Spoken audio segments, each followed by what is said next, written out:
Good evening. This is the Sports 2.0 Network. This is the Put Your Kids to Bed version. I am Rodney Newpol. He is Tim Babe Van Stratton. Good evening, Babe. How are you? Oh, I'm good, babe. How are you doing? I'm doing wonderful. I'm keeping my eye on that Cardinal Cub game. I know there are other things going on in sports. What is it? U.S. softball's going on right now. You watching any of that? Oh, you know what? I was thinking about what I was going to put on the TV here. I have MLB Network, but I think I am going to have to find some Olympics. So thank you for that, Rodney. From what I understand via the Twitter web, the U.S. softball team won their game against Canada today. So that's breaking news there. If you didn't know, hopefully some of you aren't taping it and trying to watch it later. But anyways, let's get to the show. We've got quite a bit to talk about tonight. And the first thing we're going to talk about is the Milwaukee Bucks. Congratulations. What a hit. Bucks in 6.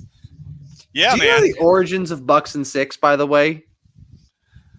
No. I mean, it's just a mock of the Suns in 4, right? No. So Bucks in 6 actually goes all the way back to, I believe, 2013, when the 8 seed Bucks, led by Brandon Jennings, were going up against LeBron James and the 1 seed Heat. And Brandon Jennings infamously was saying Bucks in 6. And naturally, that didn't happen. In fact, they got swept. But Bucks in 6 sort of became a running thing there. And then he said, years later that it was for the culture. And then for whatever reason, it has continued to be a thing to the point where now everyone is just saying Bucks in 6 is almost like a culture thing rather than. So let me guess, Brandon Jennings is taking credit for this? Yeah, no. Well, he was initially the one that started technically Bucks in 6. I know, but he's probably taking credit for, he probably says he predicted this or something. Yes. Yeah, that's going to be my guess. Yeah. Good work, Brandon Jennings. Good job. Is he still playing basketball? Oh, no. Well, if he is, he's not in the NBA. Maybe he's overseas somewhere. But he was at the game yesterday and cheering on, and he was in the locker room during the celebrations, acting like he was on the team. So who knows? But him and Michael Redd were there. It was kind of fun. Desmond Mason. That brings me to the point, who is allowed in the locker room after games and who's not?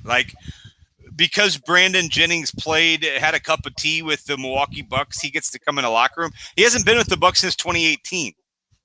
I guess I just don't understand, who gets in the locker room and who doesn't? Yeah, I really don't know. That's a great question. Is it just like they go and they're like, oh, don't worry, everyone will know who I am, and then right, they just show up? I can't imagine hardly any of the players know who he is. I guess sure most of them know who Brandon Jennings is. A lot of these guys played with him. I guess Middleton would have. Giannis would have. Yeah. Yeah, and he was with them from 2009 to 2013. I forgot about the first stint with him, the stint that he was actually pretty decent with. Mm-hmm. And then he came back in 2018. Anyway, I didn't realize he played for the Wisconsin Herd that season as well. Ooh. The G League. He played a little G League action. And then he went to Russia, and that's where he wrapped up his career in Russia. So, anyways, let's talk where we wanted to start the show, Brandon Jennings. Yeah. So, Giannis, man. His legacy is it's there now. He is that guy. And is he the best player in the league now? Do we just? I know we were kind of there anyway, getting close, but does this cement him as he's the stud in the league? I know you're a LeBron guy. Well, the short answer to your question is Giannis, the best guy in the league, is I think yes. Yeah. If there's one player you could say, okay, Rodney, you're starting a franchise right now, today. You could have any player to build around. He's probably going to be your first choice. Yeah. Yeah. For what he can do, he is unstoppable at, and he's already proven, okay, he's won 2 MVPs. He's been a defensive player of the year. He's clearly can be now a number 1 on a championship team. He just gave you 50 points in that win. He did things in this finals that only, LeBron James and Michael Jordan have done before. Yeah. There was a stat where it was only 2 players in the last 50 years have had 33 points and a half in a finals game, Michael Jordan and Giannis. he is in that tier. He retires today. He's clearly a Hall of Famer. He's in the conversation as one of the 2 or 3 best power forwards ever now. So, yeah, I think he's the obvious answer. And not to mention, he's just 26 years old still. Yeah, and he's signed with Milwaukee through age 30. I mean, at this point, he stays for that through that contract, right? Yeah. I mean, he stays, and then, you know, maybe after winning, you know, maybe he gets this one and maybe he gets another one. You think he goes to, you know, the bright lights somewhere? He goes to New York, he goes to LA, he goes, I mean, or is Giannis a Milwaukeean for life? What's your prediction right now? I think eventually Giannis is going to end up leaving. I don't think it's a thing where, Giannis wants to go to LA so he can be in movies and work on his media company. Like, he's not that type of star. I don't really think he cares all that much about that. But, like, here's the thing. I think Giannis can leave and later down the road, and now because of this title, he has secured the right to go wherever he wants and get nothing but good wishes from Milwaukee fans. Like, there's going to be no jersey burnings. There's going to be none of that because he delivered on his promise. Like, he delivered on a championship. He'll be one of the greatest Bucks, if not the greatest Buck of all time, by the time that his career in Milwaukee's done, whether it's as retirement or just leaving in free agency, what have you. So if I had to say right now, I would probably lean toward he doesn't spend his entire career there, but certainly the next few years, and maybe he'll have more championships before he does leave. That would be my guess, too, is that he ends up in a big city, L.A., New York. I don't know. I mean, by that point, maybe Chicago would be relevant. But, I mean, I do think he goes somewhere else. That's just my gut. Hey, let's talk about next year already. 2022 NBA odds are out. And your Los Angeles Lakers are one of the favorites. Now, really, this depends what book you look at. I am currently looking at William Hill. I know Bovada had a little bit different. But looking at next year, the Lakers and the Nets are both co-favorites at 3.5 to 1. You like either one of those bets? Yeah, I do. I like one more than the other, and I've seen the Nets favored at some as well. Brooklyn, to me, is the team that is the obvious favorite. Yeah. There seems to be a trend, and I don't know if you've noticed this, but in a lot of these sports, these championship teams are ones that suffer like really bad playoff losses and upsets, and then they eventually come back. You know, like the Tampa Bay Lightning get swept out of the first round after having the greatest regular season ever, and then have won the next 2 Stanley Cups. And then we had the Bucks just this year where they lose, they get crushed by Miami, and then suddenly they then get past Miami, and then they go on. And I feel like Brooklyn is in that position where it's like, no one expected us to lose in the second round. Everyone thought we were going to be the title favorites. We were banged up, all these things. And I feel like they are just going to come out with such motivation next year to where that team fully healthy should be the 1 seed, and they should be able to represent the Eastern Conference in the championship. My only argument to that is kind of playing devil's advocate is I don't know as if you can be the most motivated team with a guy like Kyrie Irving on your team. I understand that 100%. Yeah, that would 100%. Right. That's my only concern is like, I don't know as if he cares enough about winning a title for me to go out and say, yeah, the Nets are my favorite at 3.5 to 1 because they, you know, I love the reasoning. It's the same reasoning I would have for the Nets. Then I look at, Kyrie Irving's one of those guys. And then you even look at like, James Harden, I know Harden kind of has a bad rap, but like those two guys, I just don't know if I can put a trust in at 3.5 to 1 to win a title. After that, if you want to say more on the Nets, go ahead. But after that, it's the Warriors at 7 to 1, the Bucks 7.5 to 1, and the Suns 14, and the Clippers 14 to 1. You're eliminating the Clippers; they're not winning the title.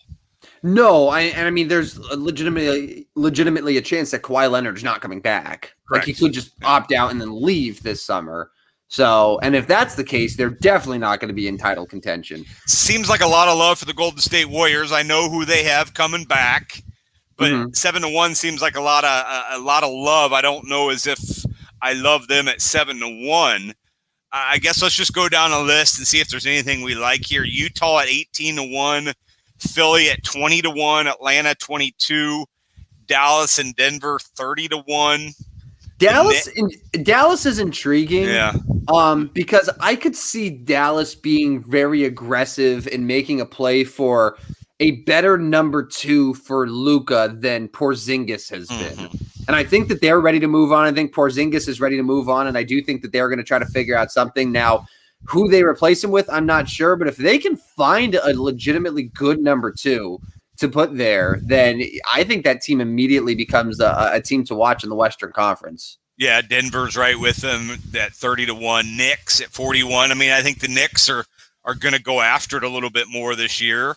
Denver. Okay, yes or no? Denver with Jokic and Murray will be in a NBA Finals. Oh, the West is so tough. It is, but I mean, like Phoenix just did it. Phoenix won 14 games 2 years ago, and they're in the NBA Finals. And I don't know if you can look at Phoenix's starting 5 and then Denver's starting 5, assuming both teams are healthy, and say Phoenix is that much better. Like Denver probably would have been in a position similar to Phoenix if Jamal Murray was healthy for the playoffs. Yeah, you're right. I would probably bet no on that though. Although you're right, I love the reasoning. Those two guys are great.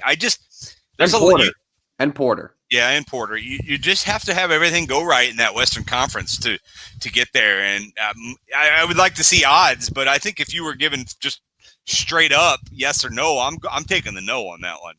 I'll disagree. I'll disagree because I do believe just with the age of LeBron, I think that we're past the point now where it's LeBron. They're going to the finals, so like it's just not a guarantee anymore. Yeah. There's so much uncertainty with the Clippers, and then like who are the other best teams in the West? Like the Suns are not a team where it's like lock them in. Neither are the Jazz. Certainly, there is a shocking amount of parity in the Western Conference, and I think Denver's just as good as anyone in that side. I know this is your cup of tea. NBA free agency. What do you need? You need picks? You need predictions? Well, yeah. I mean, we'll just go like top 5 guys here, and I've just got an article on the top 5. Now you can rank them however you want. This has a whole long list, but without doing any research, Rodney, because you know how the put your kids to bed version feels about research and data. Yeah. You tell me the free agent. I'll tell you where they play next season. First one, we'll go Mike Conley.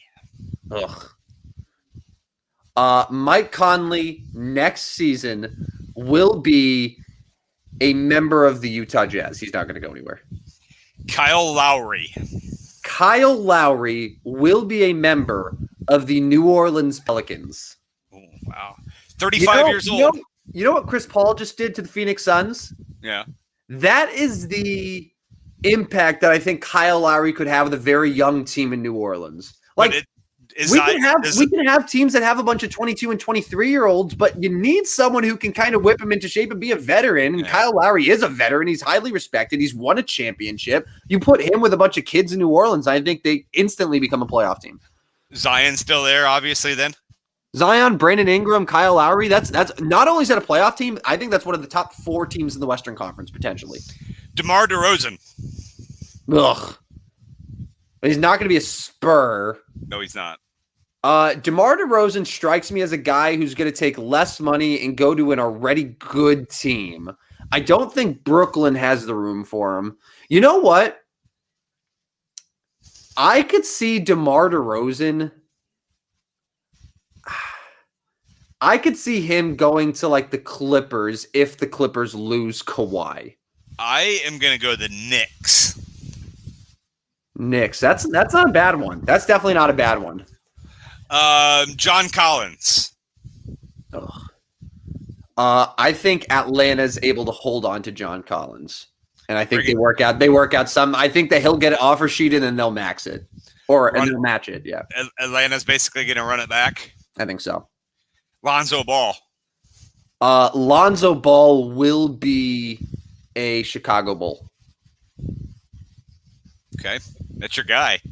I know it's my guy. Yeah, I love Lonzo. He had a great year this year. People don't want to talk about it, but he had a great year this year, and I think that the Bulls have been known to be coveting him. He's exactly what they need.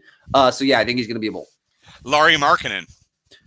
Lauri Markkanen will be a New Orleans Pelican in the sign and trade that they figure out for that deal.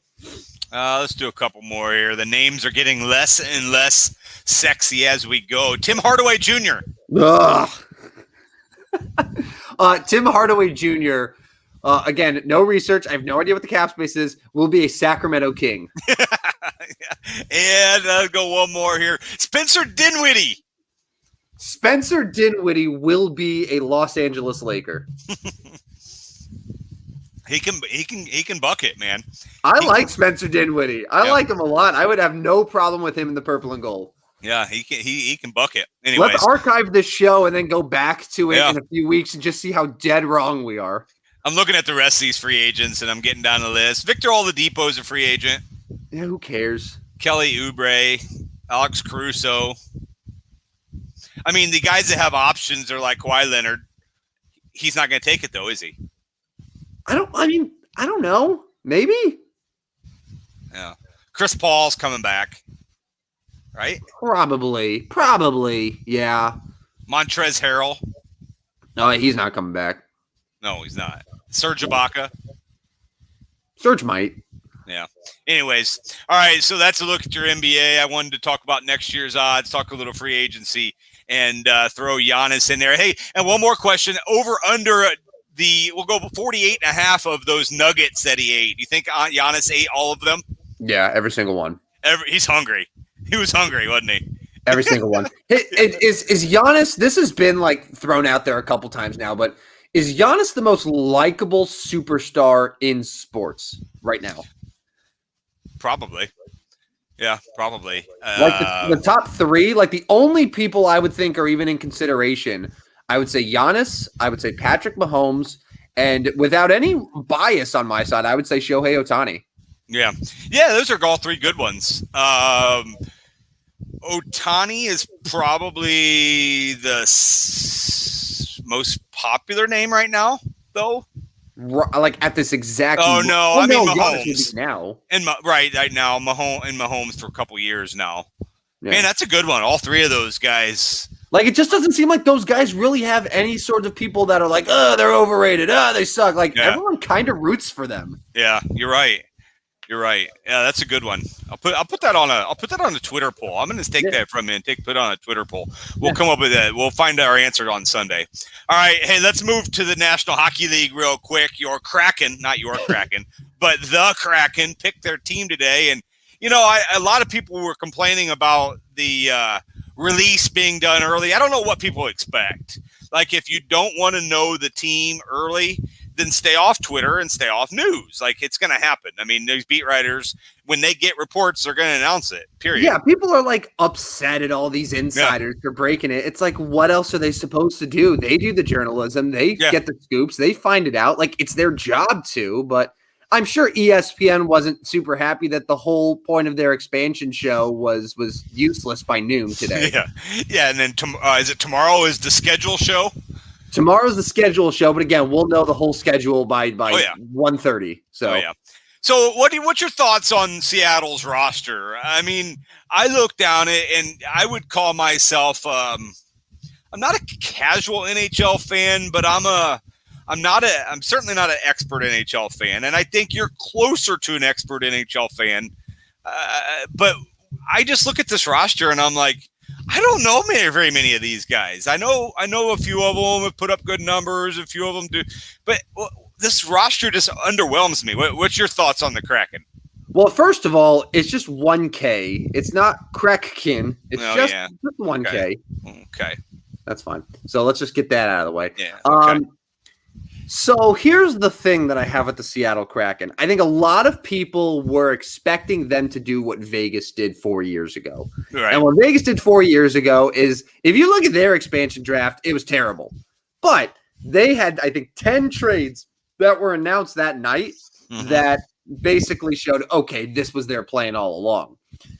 The reports coming out tonight are saying that the Kraken did not execute any pre-expansion draft deals. So this roster of 30 guys that we're seeing is more or less what we're going to see going into the year, which is extra concerning.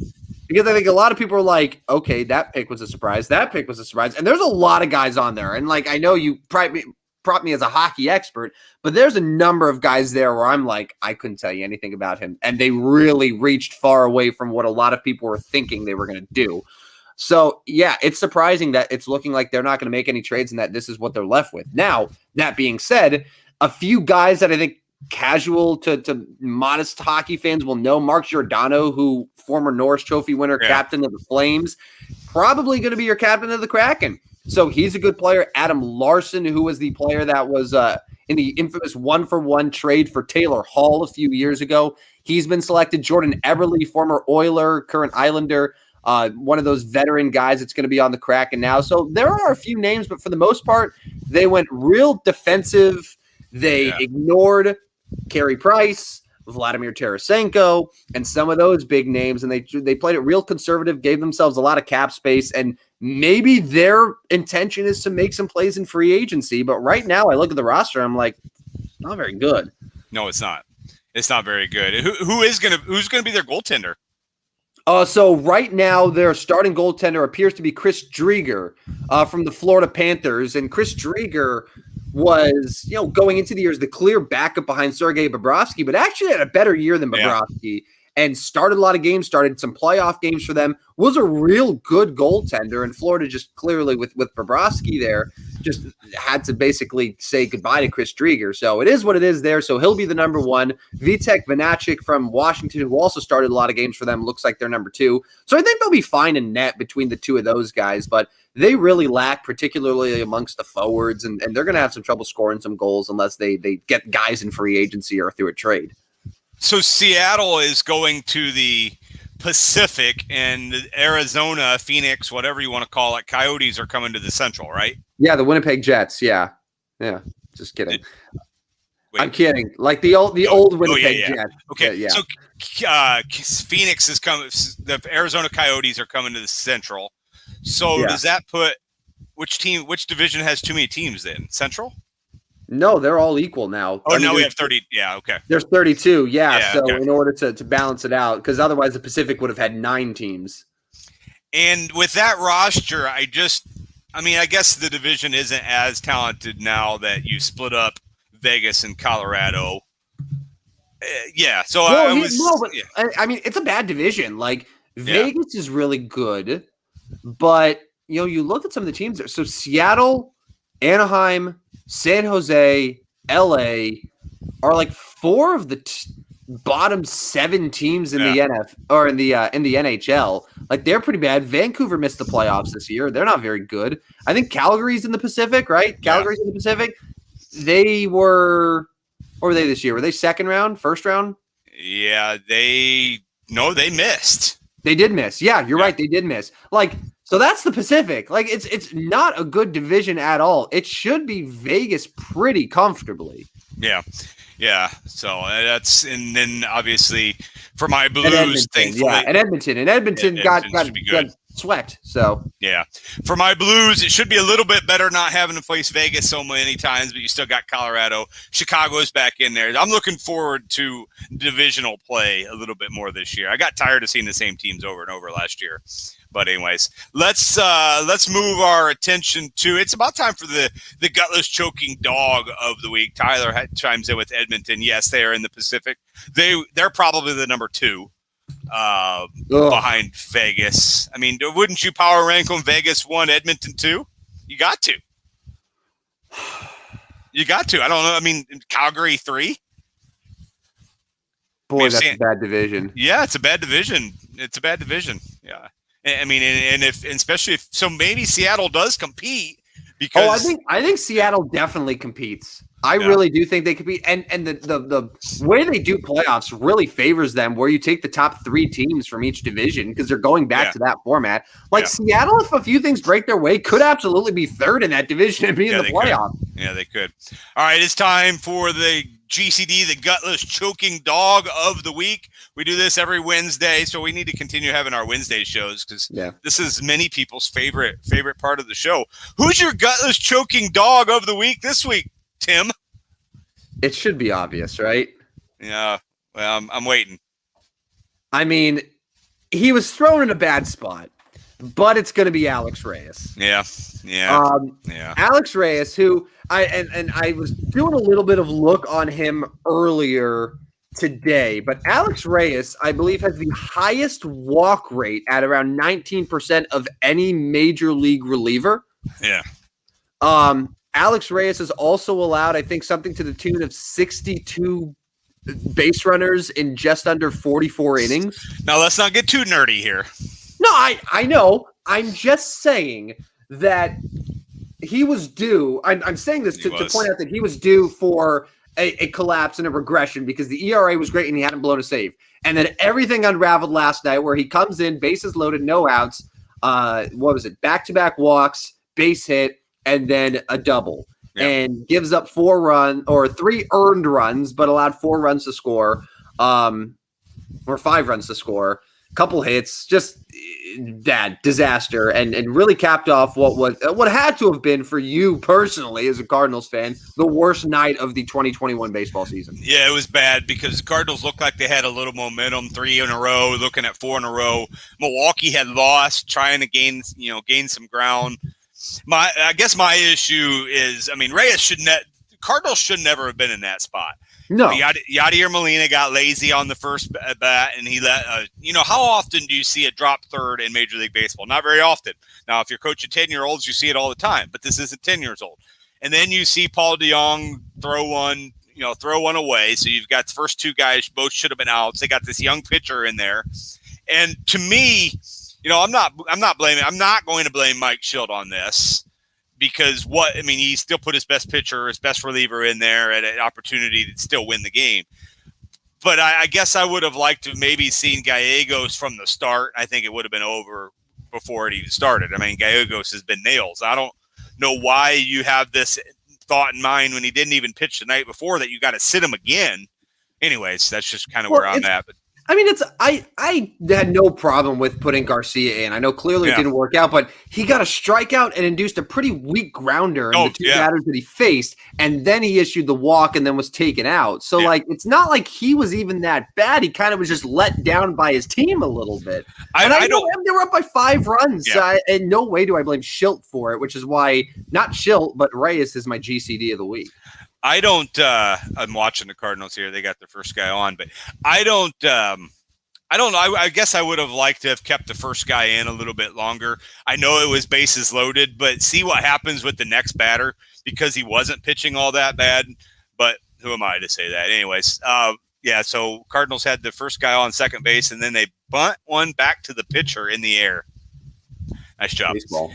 Yeah, baseball. National League Baseball for you. Bunting. All right, hey, let's do our see ya time where we tell you who's been gone over the last. I guess it's just been since Sunday.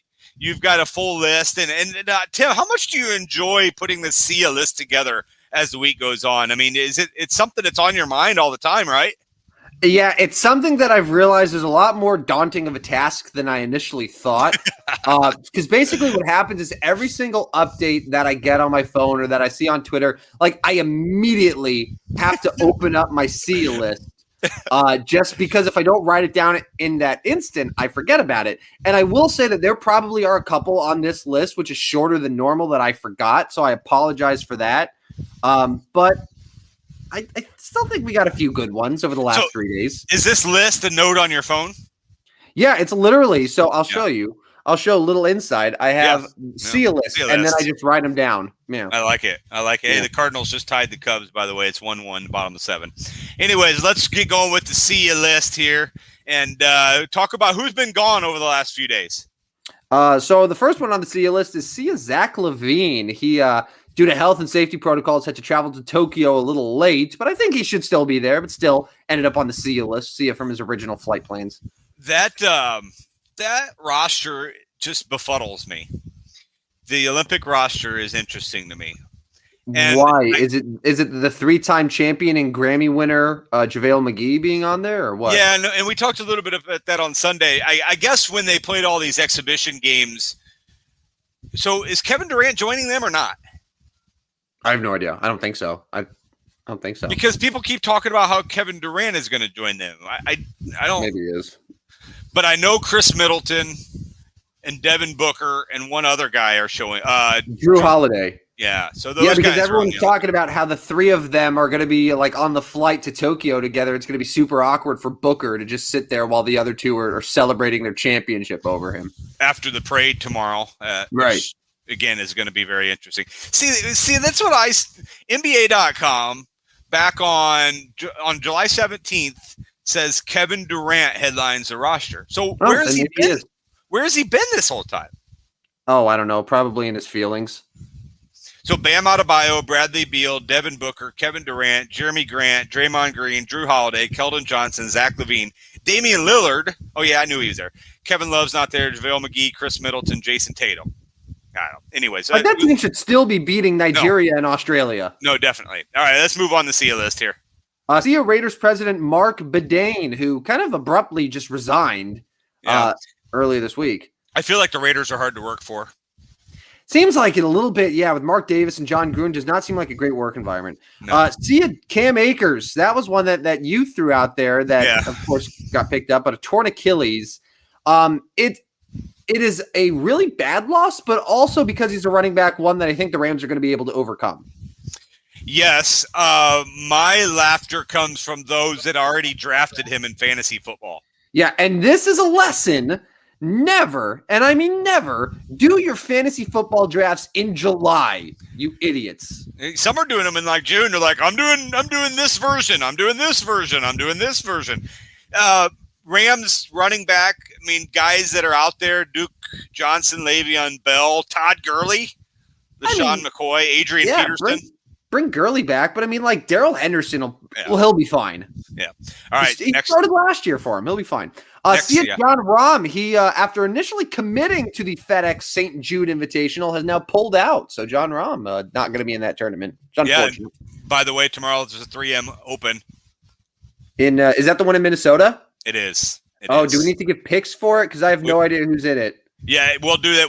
We get 45 seconds at the end of the show to make a pick. Okay, because I'm assuming it's a bad field considering it's right after the Open and you got guys flying back from Europe, but that's just me. We're going to get 45 seconds at the end of the SIA list. All right. SIA Logan Mayu, you may not have heard of him, but he was an NHL draft prospect that is now pulled out of the draft because there's some trouble that he got into because he apparently took a photo of an unsuspecting woman performing a sex act on him. So, yeah, okay. I don't got much to add to that one. Teenagers, am I right? Yeah, you're right. SIA Phoenix Suns. Yeah, bye. Like I know they've never won a title, but I don't really care. Like I was happy to see Milwaukee break their thing of 50 years more than I was to see the Suns get their first title. Does that make sense? You just didn't like Money Guy. No, I didn't like Money Guy, and I also feel like the Suns fan base, while they seem like they have definitely some fans, people that live in Arizona are either East Coast transplants or people that move there from California because California's too expensive. You're exactly right. Suns don't have that many fans. No, but like Milwaukee, it's like you're in it. Like you're into the bucket. Oh, yeah. Oh, yeah. See you all care of COVID-19 in Milwaukee because God, the Deer District is dangerous. 65,000 people together for a big COVID party. I was stupid last year to think that after people got vaccinated or after COVID kind of became a little bit more in the backseat, even though it's still kind of very much prevalent. But like I thought Americans would be less inclined to gather in large groups and do things. It's wrong. They're more inclined. They're more apt than ever to be in big crowds and do things. Oh, man. 65,000 people jammed together. Yeah. No space. And even if there was no pandemic, like being in that crowd just sounds miserable. Oh, miserable. Oh, just terrible. Yeah. See ya, Alex Reyes' save streak. Yeah. Rest in peace. Had to happen eventually. Yeah, it did. Watch him just give up like 3 earned runs in his next outing too. Everything just unravels. Well, he might get a chance. I doubt he pitches tonight. He threw a lot of pitches last night, but it's 1-1 right now. You may get an opportunity.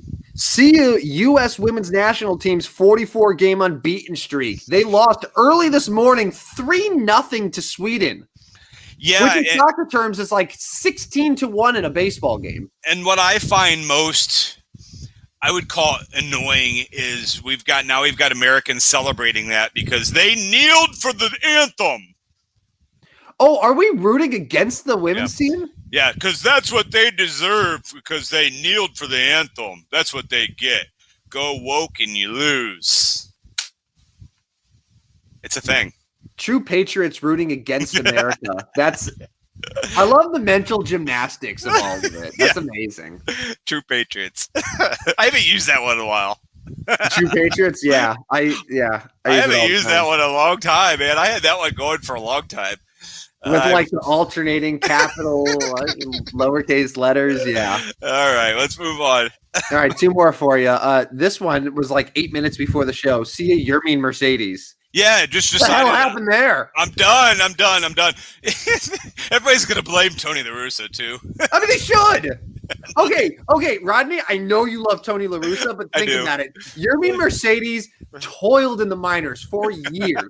Was playing like Mexican league ball, independent league ball. Never gave up. Finally makes it to the White Sox, and then Tony La Russa is there. Tells him to basically like keep his mouth shut, don't be himself, and then he goes on a horrific slump, is back in the minors, and then loses his love of baseball. It's kind of funny. It's 100% TLR's fault, man. I hate to tell you, but it is. He had 263 plate appearances in his major league career, 7 home runs. But he'll have one of the best nicknames for having 241 at bats, the Yerminator. The Yerminator. And like the best start to a career ever. Oh, yeah. 7 for his first 7 in Anaheim that first weekend. Yeah, wasn't he hitting like 600 in the second week? Yeah, he was ridiculous. Yeah. But the Yerminator lost his swag. Sad. And then last but not least, see ya, Buffalo Blue Jays. This is the end finally of the Blue Jays playing in Buffalo. They will be making their long-awaited return to their actual home in Toronto. I do got to give them a lot of credit for continuing to play hard and play well despite never being at home. I mean, to me, that's pretty impressive that the Blue Jays are even in contention. I like it. So are they having crowds there in Toronto? I mean, I don't think it's going to be full, right? But what's Toronto going to do for crowd? Are you talking about are they allowing full attendance? That's what I'm asking, because I know like for the Canadiens, they were only able to throw like 5,000 in there, not even that. But Toronto, they could keep the roof open and maybe make some exceptions. But like, I don't think they're going to go full capacity like every other baseball team's doing. 15,000. 15,000. Okay. I mean, that'll still feel pretty good. I don't know what the capacity was in that minor league park in Buffalo, but I'm sure that this will be a nice change for the Blue Jays, and they'll finally get to experience Vlad Jr. and see Bo Bichette and all those guys. I think they were only getting about 4,300 in Buffalo. Oh yeah. So this will be nice for them. Yeah. You're like tripling, quadrupling your fans. So certainly be nice. And again, a team that's right there possibly to make the playoffs. So, anyway, I would love to see them make the playoffs. I would too. I would love to see that. I would too. Anyways, 2-1 Cardinals now, by the way. 2-1 Cardinals. See if the Cardinals. Remember when they were up 6-1 yesterday, Rodney? Yeah. I'll be at tomorrow's game. I'll wave to you. Oh, are you really? I'll be at tomorrow's game. Yeah. Dude, I had tickets all week, but I can only go to tomorrow's. Hey, 3M Open is tomorrow in Minnesota. So hold on. So I've got it up here. We've got about 45 seconds here. So what I'll do is I will list a few of the favorites, and then we've got to give a pick. Dustin Johnson 7-1, Louis Oosthuizen and Tony Finau are 14-1. Patrick Reed is 20-1. Brian Harmon and Cameron Tringale, along with Matthew Wolff and Bobby Mack, are 28-1. Sergio Garcia 33, Bubba Watson, Cam Davis, Grillo, Hank Libido, or whatever the hell his name is, Keegan Bradley, and Ricky Fowler are 40-1. Who's your pick? His name is not Hank Libido. Pretty close. Hank Libido? Pretty close. I mean, yeah, it's not far off. I'm going to go with the Grill Master, Emiliano Grillo. He was 12th at the British Open. He finally figured out some things, and he's had a couple top 10s recently. This doesn't feel like a tournament that a big dog's going to win. I think we're going to get a surprise one. So I got the Grill Master at whatever his odds are. 40-1. Oh, yeah. 41 odds. I will go even further odds, and I'm going to go Johnny Vegas. Of course you are. 50-1. That's my guy, Johnny Vegas. I just love that name, Johnny Vegas. Hey, I'm gonna throw, before I go to bed tonight, I'm gonna throw a team in DraftKings to see how I do, because It's fun. Why not, right? And because you're an addict. Yeah, true. All right. Hey, we're out of here. Tim, thank you. I'll see you Sunday, my friend. I will be here. Sunday night, we will do the Put the Kids to Bed version of the Sports 2.0 show. He is Tim Babe Van Stratton. I am Rodney Newple. This is the Sports 2.0 Put the Kids to Bed version back on Sunday night. So long for just a while. We will talk to everybody Sunday night.